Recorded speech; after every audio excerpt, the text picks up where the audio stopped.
Two different persons having the same audience, same platform, and same content creates two different history, where one is being applauded and really being idealized, and second being booed.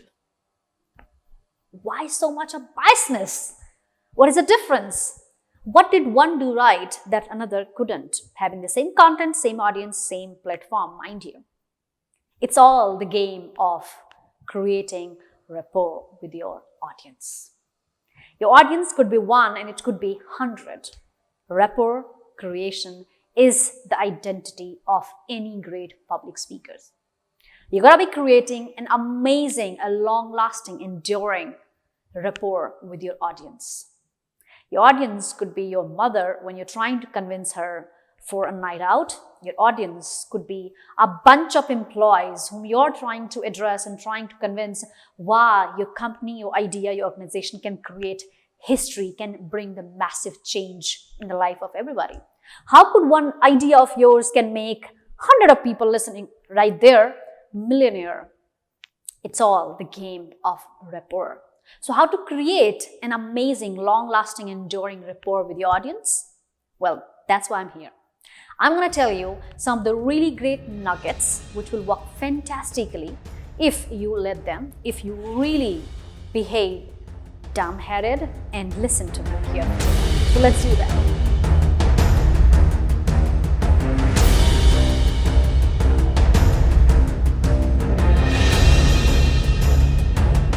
One of the most common ways to create rapport with people and connect with the audience that I have observed since case from the history till now is to know who they are.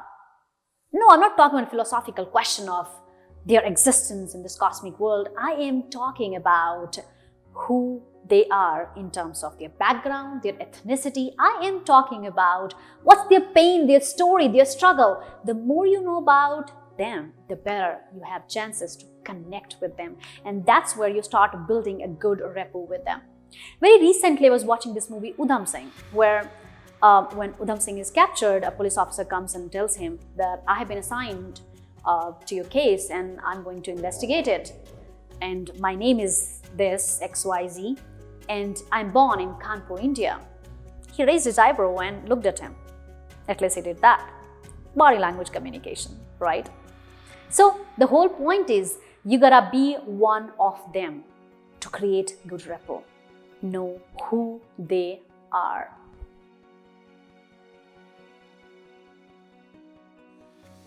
Speak in the language they understand and feel, not the language you understand and you feel. Because after all, the job of public speaking is to move the audience, set the ideology and ideas and thoughts in their head, because it's already clear in your head, right? So if you are good with English language and you feel like, oh, this is where I do great job, but your audience consists of 90% Hindi speaking people, well, boy, you gotta be really playing with both the language together.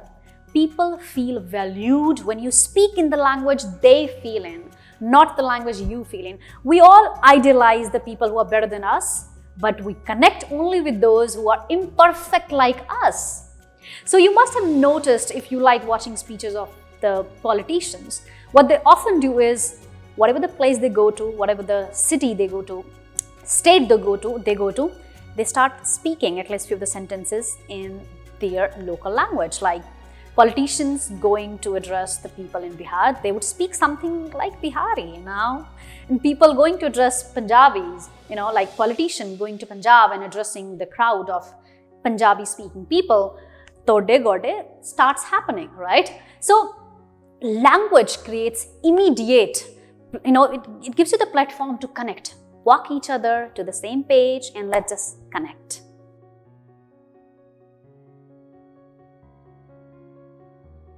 Umeed par hi duniya kayam hai. You must have heard this dialogue, right?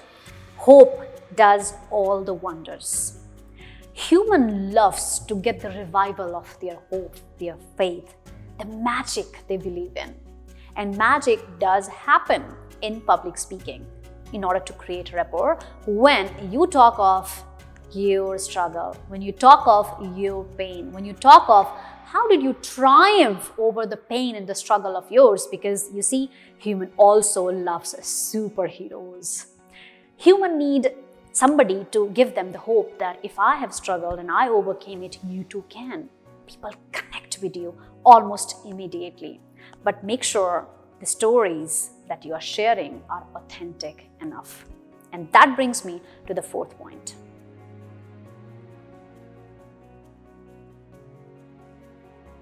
When Abraham Lincoln spoke those few sentences in the beginning of his Gettysburg speech that 7 years ago our forefathers came to this land, brought the genuinity between him and the audience he was addressing. You gotta be genuinely interested in people you're talking to.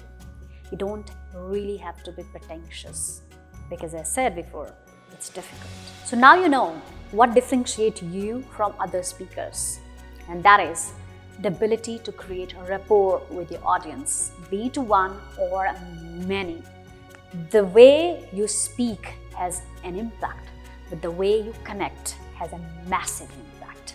So now, if you want to know more about how we can be really the most authentic of ourselves, how we can really create better and amazing connection with the people when we talk to, doesn't matter what industry and field or walks of life you come from, we all can have the greatest change. And in the list of success, public speaking will be one of the greatest skill set that you would master. Do contact us if you want to be really one of those people who we talked today about being the greatest communicator and public speaker.